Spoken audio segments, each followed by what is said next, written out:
Top quality और consistent performance के लिए सिर्फ सिल्वर पंप नाम याद रखना।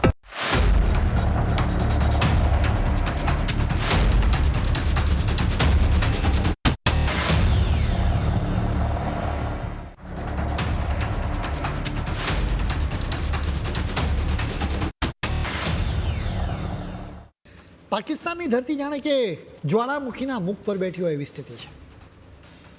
અહીં કંઈ પણ બની શકે. અત્યારે પાકિસ્તાનના વિશે વાત કરવાનું કારણ એના ભૂતપૂર્વ પીએમ ઇમરાન ખાન છે. સોશિયલ મીડિયા પર તેમના વિશે અત્યારે ખૂબ જ ચર્ચાઓ થઈ રહી છે. તેઓ અત્યારે રાવલપિંડીની એક જેલમાં કેદ છે. અલબત્ત તેઓ હજી હયાત છે કે નહીં એ વાત કન્ફર્મ નથી, કેમ કે સોશિયલ મીડિયા પર તેમના મોતના સમાચાર ફરી રહ્યા છે.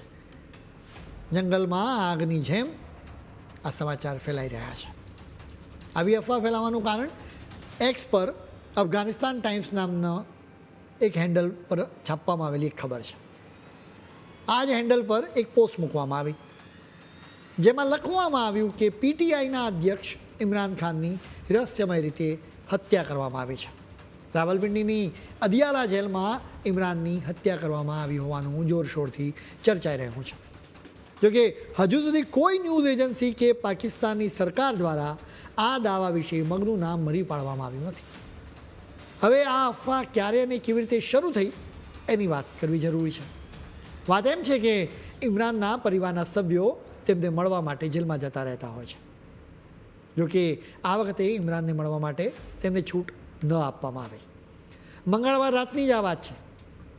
ઇમરાનની 3 બહેનો નોરીન, અલીમા અને ઉઝમા ખાન જેલ ગયા હતા.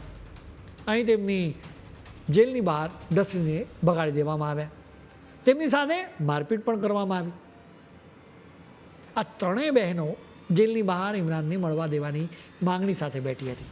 નોરીને કહ્યું કે અમે શાંતિથી વિરોધ પ્રદર્શન કરી રહ્યા હતા, અમે રસ્તો પણ બ્લોક નહોતો કર્યો. આમ છતાં કોઈ ચેતવણી કે ઉશ્કેરણી વિના સૌથી પહેલાં તેમણે એ એરિયાની સ્ટ્રીટ લાઇટ્સ ઓચિંતા બંધ કરાવી દીધી, જેના પછી પંજાબ પોલીસે અમારા પર ક્રૂરતાથી હુમલો કર્યો. નોરીને એમ પણ કહ્યું કે મારા વાળ પકડીને મને ઘસેડવામાં આવી હતી, મને જમીન પર પટકાવવામાં આવી હતી. આ 3 બહેનોનો આરોપ છે કે ઇમરાન પર જેલની અંદર હુમલો કરવામાં આવ્યો છે અને એને ઈજાગ્રસ્ત કરવામાં આવ્યો છે. તેમણે કહ્યું કે આમ પણ ઇમરાન ફરિયાદ કરતા હતા કે જેલના અધિકારીઓ તેમને ખૂબ જ પરેશાન કરી રહ્યા છે. ઇમરાનની પાર્ટી પીટીઆઈના કાર્યકરો માંગણી કરી રહ્યા છે કે તેઓ કોઈપણ સંજોગોમાં ઇમરાન ખાનને મળવા માગે છે. બીજી તરફ પાકિસ્તાનની સરકાર તેમને કહી રહી છે કે ઇમરાનના મોતનો રિપોર્ટ ખોટો છે. ઇમરાન છેક 2023થી જેલમાં છે. ભ્રષ્ટાચારના અનેક કેસમાં તેમને દોષી ગણવામાં આવ્યા છે. બુધવારથી તેમના મોતના સમાચાર ફેલાવા લાગ્યા. સોશિયલ મીડિયા પર બધા લખવા લાગ્યા કે જેલમાં ઇમરાનની હત્યા કરવામાં આવી છે. જેના પછીથી તેમની પાર્ટીના કાર્યકર્તાઓ અને પ્રશંસકો રાવલપિંડીની જેલમાં ઘસી આવ્યા. તેઓ અહીં વિરોધ પ્રદર્શન કરી રહ્યા છે.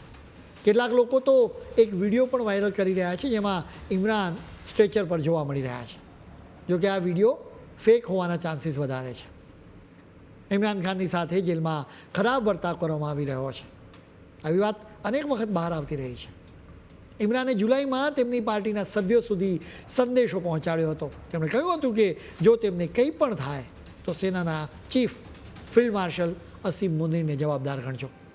ઇમરાને એમ પણ કહ્યું કે જેલના અધિકારીઓ મુનીરના આદેશ પર કામ કરી રહ્યા છે.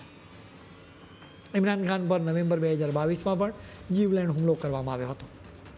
પાકિસ્તાનના પંજાબ પ્રાંતમાં તેઓ વિરોધ કૂચ કરી રહ્યા હતા. એ સમયે એક અજાણ્યા હુમલાખોરે તેમના પર ફાયરિંગ કર્યું હતું. તેમને ગોળી વાગી હતી, પરંતુ તેમને જોખમ નહોતું.